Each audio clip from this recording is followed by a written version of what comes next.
একই রকম রান্না খেতে খেতে বিরক্ত। যেহেতু আমরা মাছে ভাতে বাঙালি, মাছ ছাড়া আমাদের চলেই না।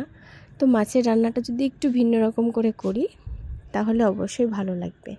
তো আমি একটু চেষ্টা করেছি ভিন্ন রকমভাবে রান্না করার, আশা করি আপনাদের পছন্দ হবে। তো আমি এখানে প্রথমে মাছগুলোকে এরকম ছোট ছোট পিস করে কেটে নিয়ে ভিনেগার আর সামান্য লবণ দিয়ে কিছুক্ষণ ভিজিয়ে রেখেছিলাম, যাতে মাছের আষ্টে গন্ধটা চলে যায়। তারপর আমি ভালো করে পরিষ্কার করে ধুয়ে এবার এখানে মশলাগুলো দিয়ে দিচ্ছি।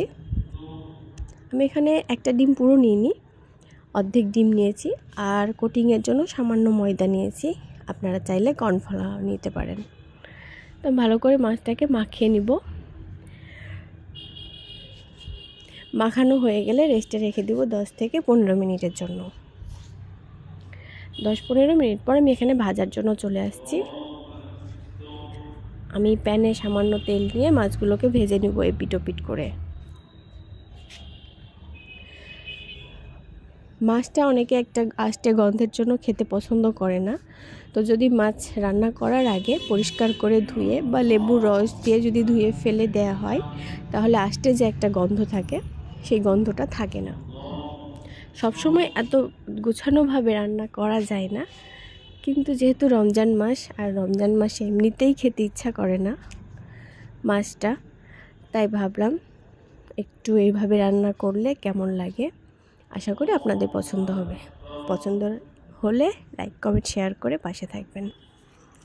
তো আমি এখানে ভেজে তুলে রেখে দিয়েছি। এখানে আমি রান্নার জন্য পেঁয়াজ কুচি 1 কাপ মতো নিয়েছি, আদা বাটা রসুন বাটা 1 চামচ, আর কাঁচামরিচ দিয়ে মশলাটাকে ভালো করে কষিয়ে নিব।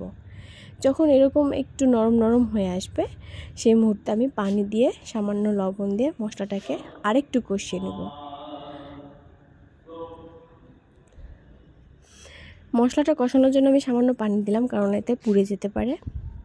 আর যে কোনো রান্নায় দেখবেন যে যত কষানো হয় রান্নার স্বাদটা আরেকটু বৃদ্ধি পায়।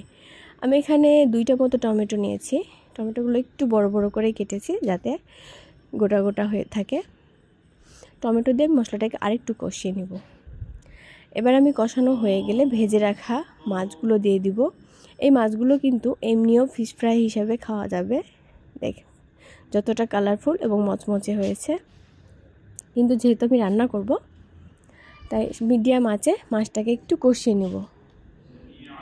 আমি এখানে কোনো রকম পানি দিইনি, শুধু মশলা কষানোর জন্য যতটুকু পানি প্রয়োজন ততটুকুই দিয়েছি। মিডিয়াম লো হিটে কষানো হয়ে গেলে আমি এখানে গরম পানি দিয়েছি 1 কাপ পরিমাণ। এখানে অবশ্যই গরম পানি দিতে হবে, কারণ মাছটা আমার কিন্তু অলরেডি কুকড। গরম পানি দিয়ে এরকম ফুটে আসলে নামিয়ে নেব। কালারটা তো দারুণ আসছে।